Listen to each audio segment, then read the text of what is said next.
Virtualmente todos na Terra, independente de sua religião ou nacionalidade, reconhecem que existe alguma espécie de batalha ocorrendo no mundo entre as forças do bem e do mal. Uma luta colossal entre a luz e as trevas, a verdade e o erro, a opressão e a liberdade, o bom e o mal, e finalmente, a vida e a morte. Qual é a história por trás deste evidente paradoxo?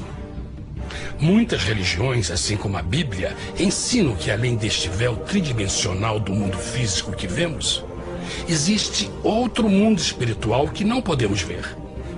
Nesta realidade invisível ao nosso redor, se desencadeia uma batalha titânica entre o herói supremo e justo contra o vilão mais cruel e maligno. A grande pergunta é: quem são esses personagens e como e onde começou esta crise cósmica? Este é o maior mistério de todas as épocas e a história mais fascinante e verdadeira que jamais tem sido contada. Esta crise envolve cada pessoa sobre a Terra. Sim, cada pessoa.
A história humana está repleta de cenas de guerras.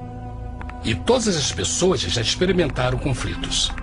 Mas para entender a origem do mal, devemos viajar ao passado para a Primeira Guerra do Universo. Porque esta guerra não aconteceu na Terra. Antes que o nosso mundo existisse, houve uma guerra no céu. Mesmo as palavras guerra no céu soam como uma contradição. É quase inimaginável para nós que pudesse haver batalhas e conflitos entre as criações de Deus no paraíso. O que pode ter causado este conflito celestial? Graças a um livro antigo chamado Bíblia, temos detalhes suficientes para poder juntar as peças e desatar os nós. Mesmo que trágica, é uma extraordinária e bela história de amor que vai desde o princípio dos tempos até tocar pessoalmente a você, a mim e a cada indivíduo na Terra. Nossa história começa há muito tempo atrás na capital do universo. Em um lugar chamado Céu, que estava repleto de seres angelicais que amavam fazer a vontade de Deus.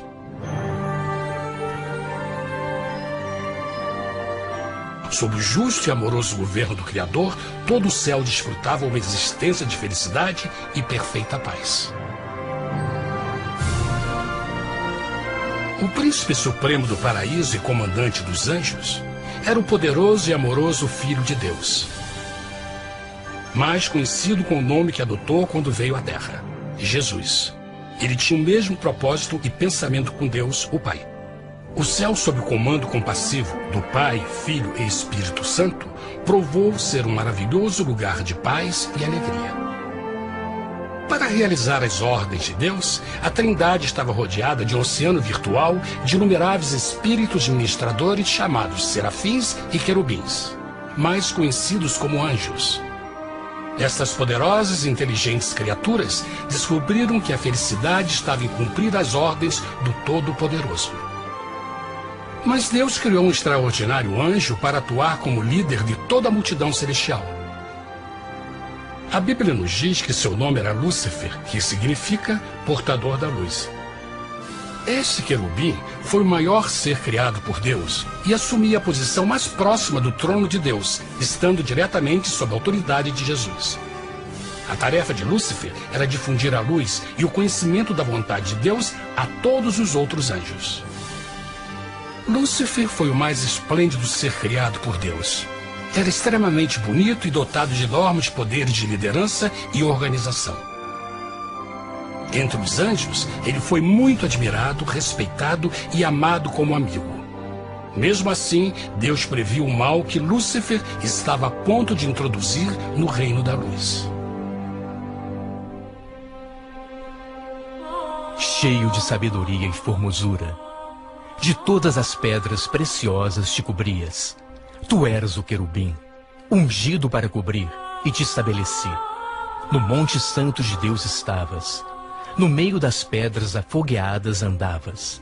Perfeito eras nos teus caminhos, desde o dia em que foste criado, até que se achou iniquidade em ti. Quando Lúcifer percebeu a sua beleza e poder, seu coração pouco a pouco começou a mudar. Permitiu que seu enfoque se afastasse de Deus e direcionou seu amor para si mesmo. Talvez nunca saberemos completamente como e porquê estas sementes de rebelião germinaram em seu coração. Mas o profeta Isaías nos dá uma visão do pensamento de Lúcifer. Como caíste desde o céu, ó estrela da manhã, filha da alva! Como foste cortado por terra, tu que debilitavas as nações! E tu dizias no teu coração: eu subirei ao céu, acima das estrelas de Deus exaltarei o meu trono. Subirei sobre as alturas das nuvens, e serei semelhante ao Altíssimo. Lúcifer, aos poucos, começou a cobiçar o poder de Deus, mas não sua personalidade. Ao pensar em suas próprias habilidades e belezas extraordinárias, os perversos tentáculos do orgulho e vaidade congelaram sua mente. Este ressentimento e inveja fizeram com que ele violasse a lei sagrada de Deus e se rebelasse contra seu governo. Precisamos fazer uma pausa e esclarecer algo. Desde o princípio, Deus ordenou que as leis da física governassem o mundo material em que vivemos. Sem essas leis naturais, o universo seria um caos. Do mesmo modo, as leis morais de Deus sempre têm dado segurança e estabilidade ao cosmos. Alguns pensam que os 10 mandamentos não existiram, até que o Senhor os entregou a Moisés no Monte Sinai. Mas as Escrituras nos ensinam que os princípios das leis de Deus sempre existiram por toda a eternidade, pois são a base fundamental de seu reino de amor. Seguros todos os seus mandamentos, permanecem firmes para todo sempre, e são feitos em verdade e retidão. Os 10 mandamentos são um resumo das características de um Deus de amor. Os primeiros 4 mandamentos descrevem quem é Deus, seu poder, seu território e autoridade. Os últimos 6 descrevem como é Deus, sua honestidade, sua pureza, sua fé. Todas estas coisas sempre foram verdade e sempre serão verdade.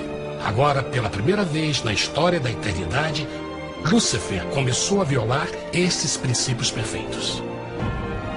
Lúcifer sabia que se fosse compartilhar o poder e status de Deus, necessitaria de apoio. E deu início ao trabalho. Começou sorrateiramente a circular entre os outros anjos, plantando sementes de dúvida e descontentamento a respeito da liderança de Deus, ao mesmo tempo em que, sutilmente, revelava suas próprias virtudes. Ele insinuou que Deus abusava de seu poder divino e suas leis restringiam a verdadeira liberdade e felicidade de suas criaturas. Com seu raciocínio audaz e poder de influência, Lúcifer pôde persuadir a um grande número de anjos a se unirem para seu motim. Talvez se perguntem, como tantos anjos inteligentes puderam seguir esse desertor? Bom, lembrem que até esse ponto nenhum anjo tinha escutado uma mentira. E nesse primeiro estágio da rebelião, os anjos não perceberam a obsessão de Lúcifer em assumir a posição de Deus. Não sabiam que finalmente ele planejaria a tortura e o assassinato do Filho de Deus na cruz com a intenção de ocupar o seu trono. Estranhamente, Lúcifer pensou que poderia ocultar seus verdadeiros propósitos de Deus.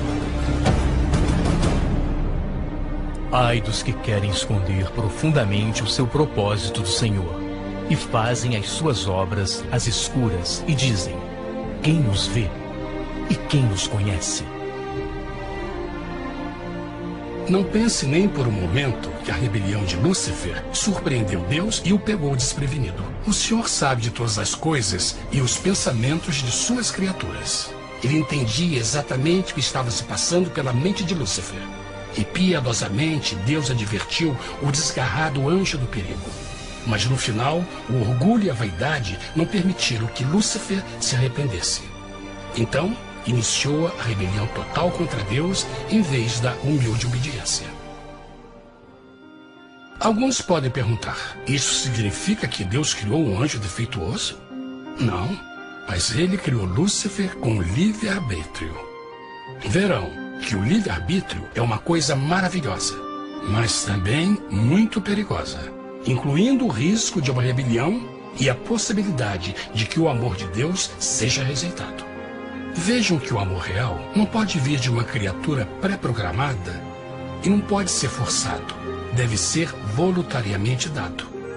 Por exemplo, mesmo que seja bonito este cachorro robô, na verdade, nunca poderá amar-me. Posso fazer que pareça que me ame, mas só estará seguindo instruções pré-programadas. Não tem opção. Por outro lado, este pequenino está realmente feliz em ver-me. Ele decidiu dar-me seu afeto. E com o tempo, nossa relação se fará mais forte, enquanto eu ame e cuide bem dele. Do mesmo modo, um Deus de amor só quer amor verdadeiro de suas criaturas. E para que isso aconteça, elas precisam ter o livre-arbítrio. A rebelião de Lúcifer é a maior evidência de que ele tinha esta liberdade. Agora, a grande pergunta é: como Deus enfrentaria esta crise? Como lidaria com Lúcifer e com os milhões de anjos que se uniram nessa rebelião? Muitos questionam por que Deus não acabou imediatamente com a rebelião. Afinal, ele poderia facilmente vaporizar Lúcifer com um raio. Mas isto teria solucionado o problema? Não, pelo contrário. Isso só teria intensificado as dúvidas e suspeitas que Lúcifer havia plantado na mente dos anjos. Lembrem que Lúcifer sabia, como ninguém mais, da engrenagem interna do governo de Deus. Sua destruição seria vista como parte de uma grande armação. E a razão que o motivou a servir Deus teria sido o medo da represália e não o amor.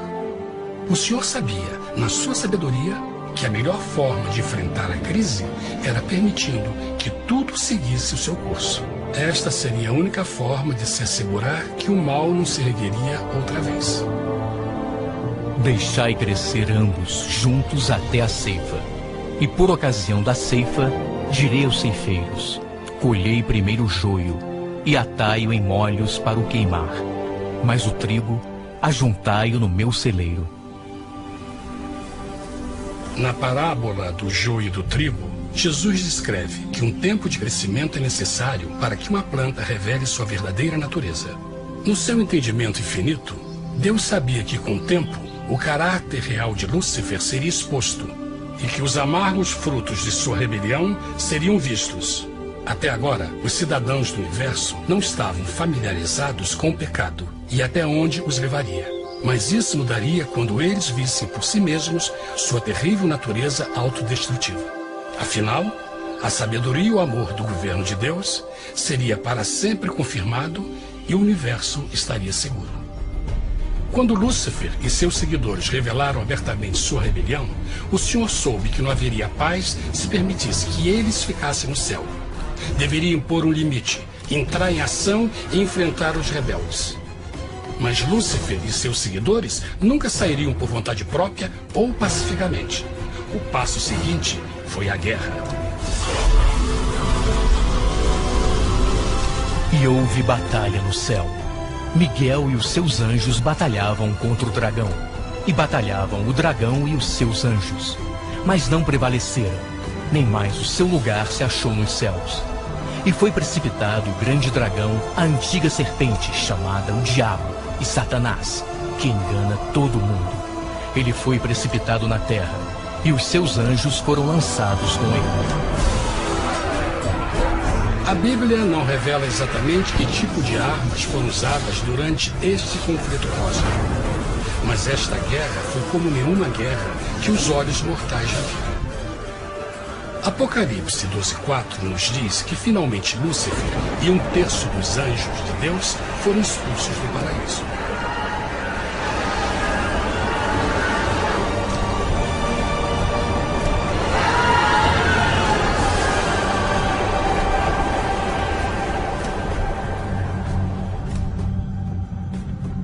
Mas e agora? Lúcifer tinha milhões de anjos ao seu lado, mas precisava de um pedaço de chão para continuar sua rebelião.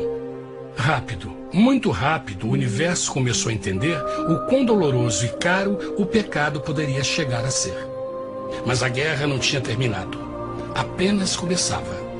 Lúcifer, o portador da luz, agora virou Satanás, o adversário.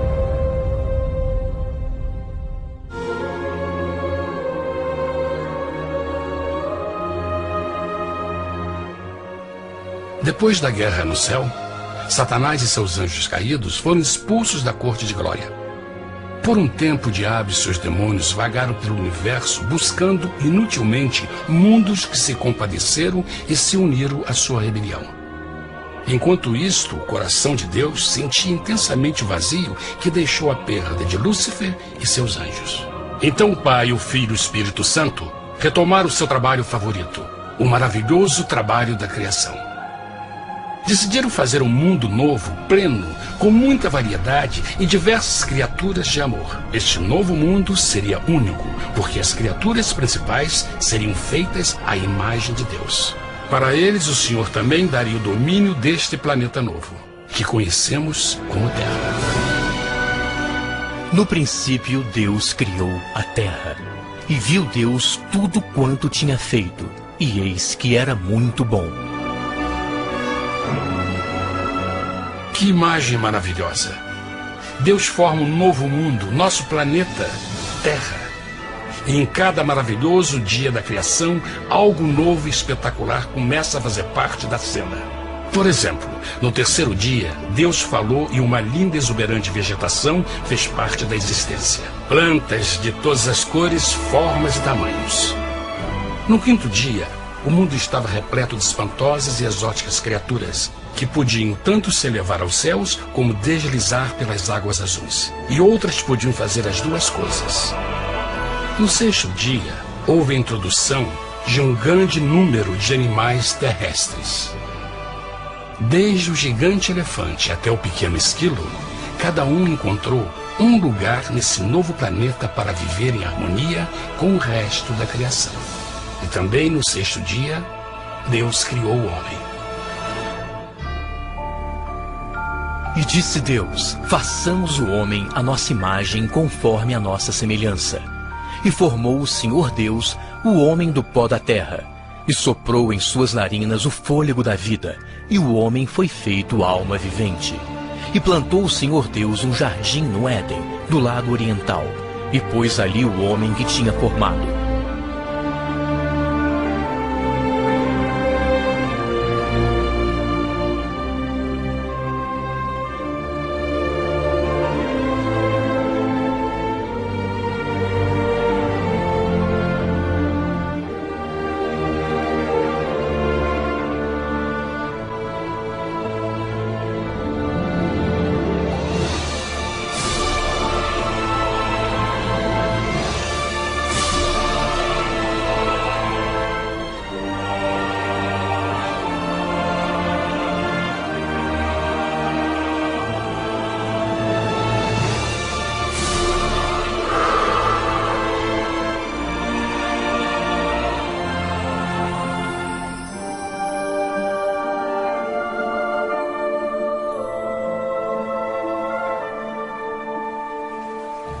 Mas que grande honra ser criado à semelhança de Deus, ser um indivíduo com liberdade de pensamento.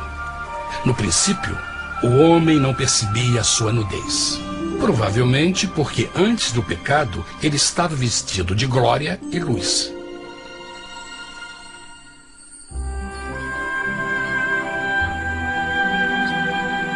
Deus também criou a companheira perfeita para Adão, sua bela esposa Eva.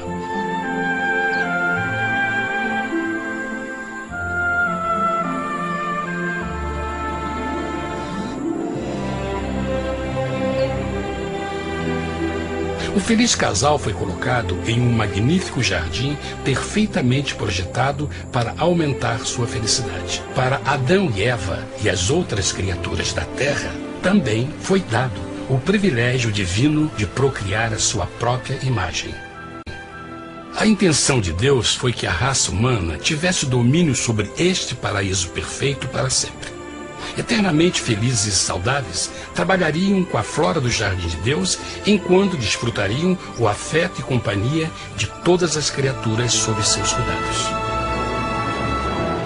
O ambiente que nossos primeiros antepassados experimentaram foi muito diferente do mundo de hoje.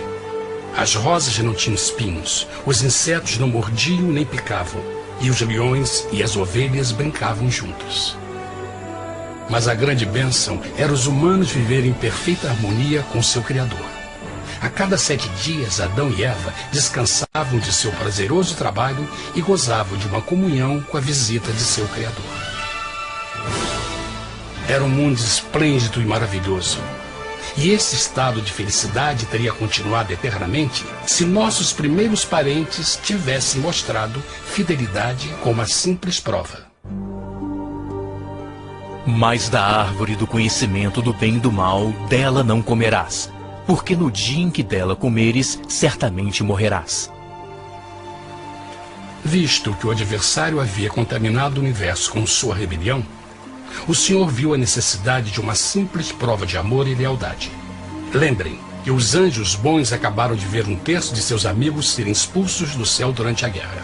Como estariam seguros de que esses novos humanos não se uniriam a Lúcifer e causariam problemas?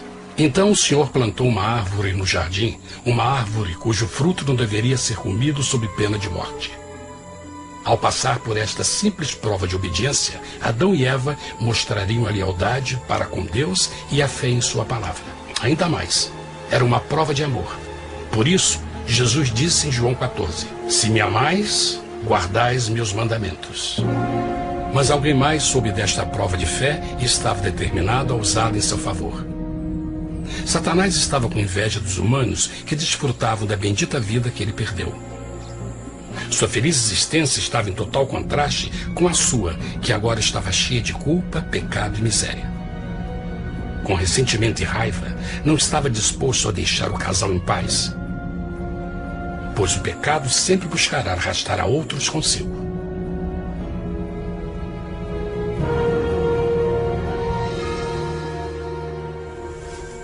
Então um dia, quando Eva estava concentrada em seu agradável trabalho, se viu sozinha e muito perto da árvore proibida. Foi quando Satanás viu sua oportunidade. Através de uma serpente hipnotizante, o anjo caído chamou Eva até a árvore e a envolveu em uma conversação.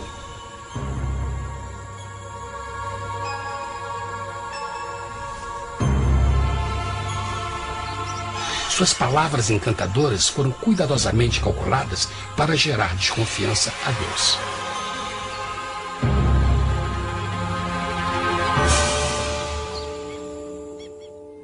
A serpente replicou à mulher, de modo algum morrereis. Deus sabe que no dia em que dele comerdes, vossos olhos se abrirão, e sereis como Deus, conhecedores do bem e do mal. A mulher notou que a árvore era boa para comer, pois era atraente aos olhos e desejável para alcançar sabedoria. Colheu o seu fruto e comeu. Deu também ao seu marido, que comeu assim como ela. Tragicamente, quando Eva escutou a suave e sedutora voz do tentador, começou a ter certas dúvidas da palavra de Deus. A serpente enganou-o com a promessa de grande poder e sabedoria. Isso chamou sua atenção. Além disso, aparentemente um fruto deu à serpente a habilidade de falar. Que outros poderes poderia dar a ela? E mesmo tendo acabado de conhecer a serpente, ela confiou em sua palavra acima da de Deus, quem a criou, e lhe deu um paraíso para viver. Então Eva comeu o fruto proibido e convenceu seu esposo a fazer o mesmo. Adão poderia ter escolhido ser fiel a Deus, mas colocou seu amor pela esposa acima do seu amor por Deus. Quando os nossos primeiros parentes mostraram lealdade ao inimigo, o domínio da terra foi tomado por Satanás.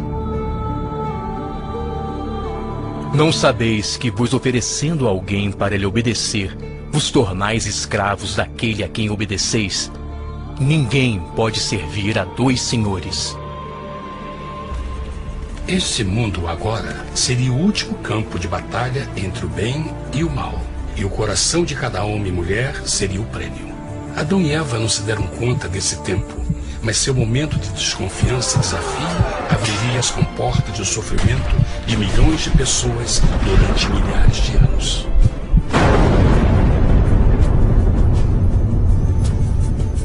Portanto, como o pecado entrou no mundo por um homem, e por ele a morte, e assim a morte transmitiu-se a todos os homens naquele em quem todos pecaram.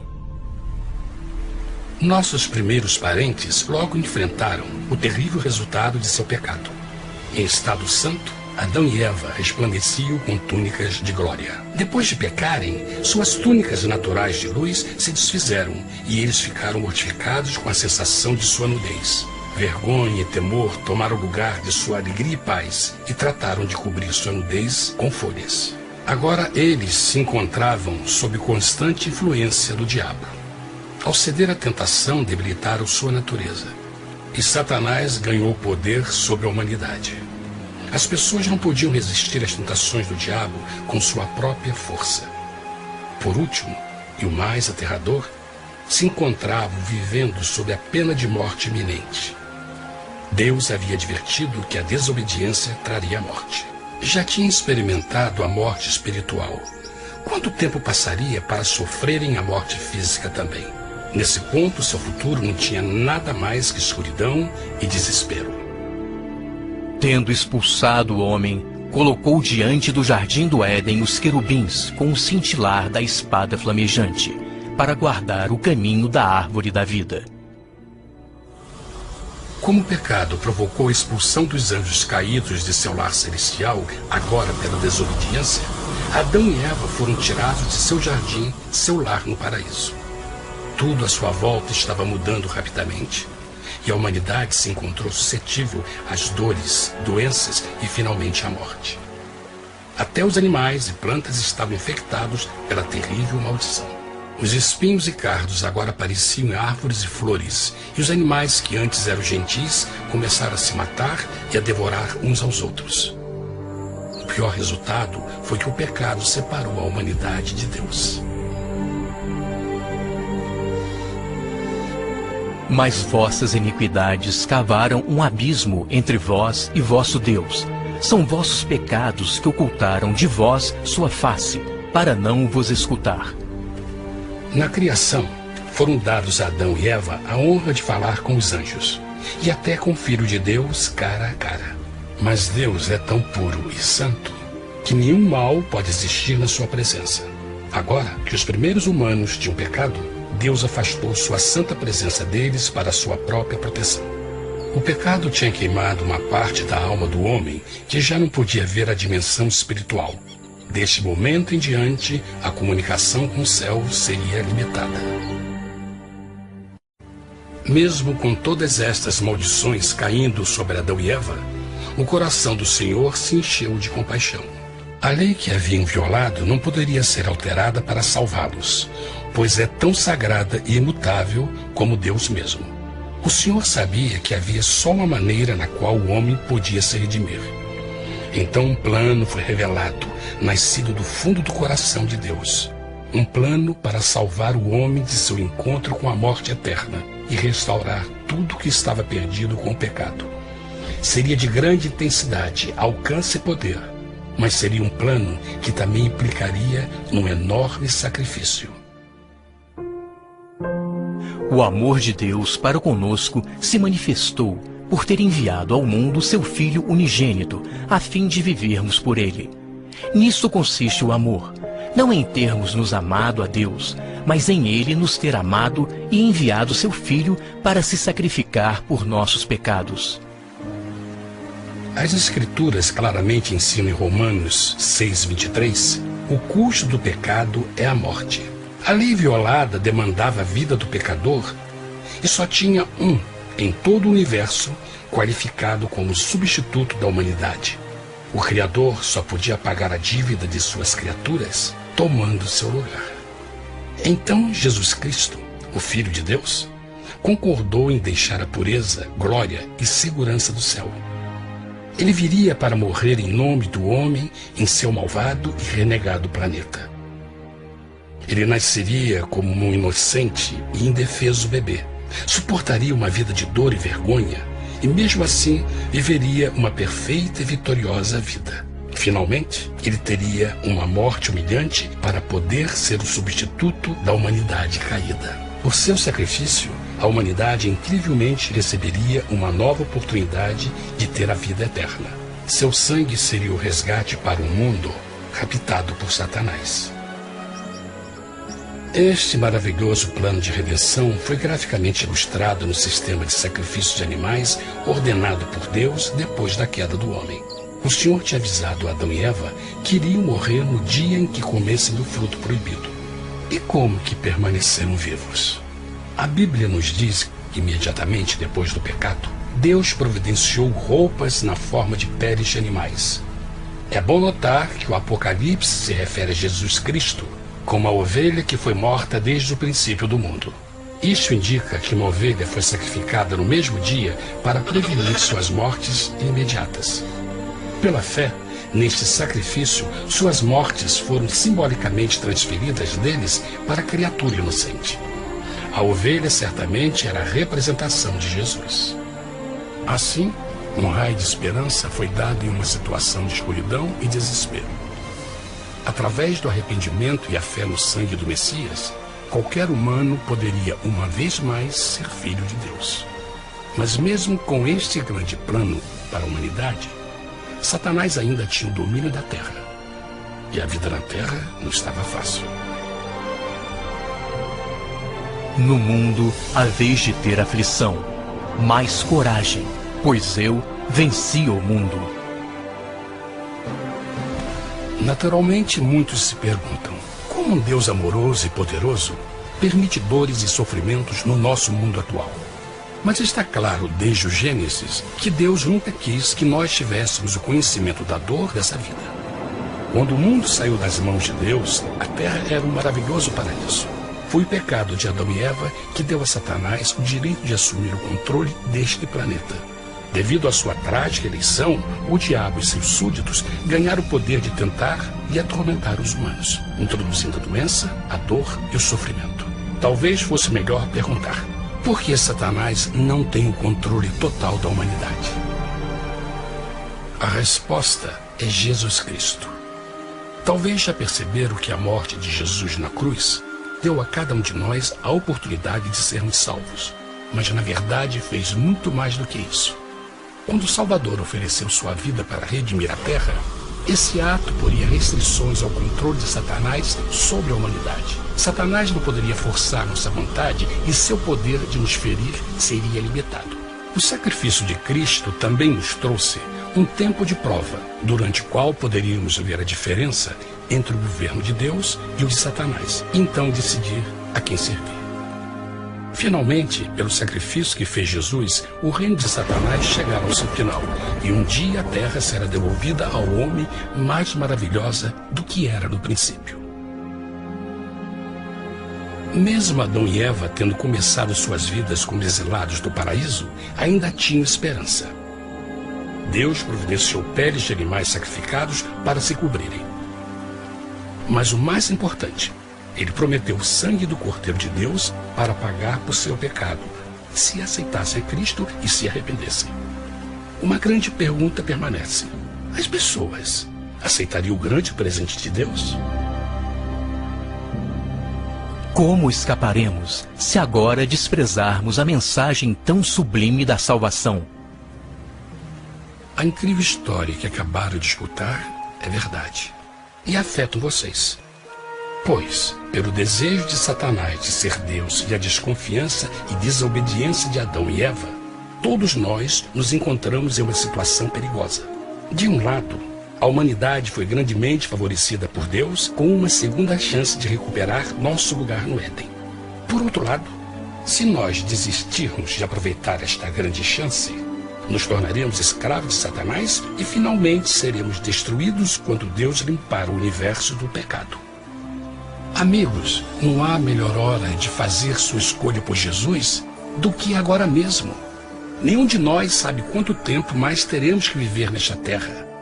Jesus nos tem mostrado grande interesse no seu bem-estar e seu amor por vocês o levou a providenciar uma maneira de escaparmos de uma futura destruição.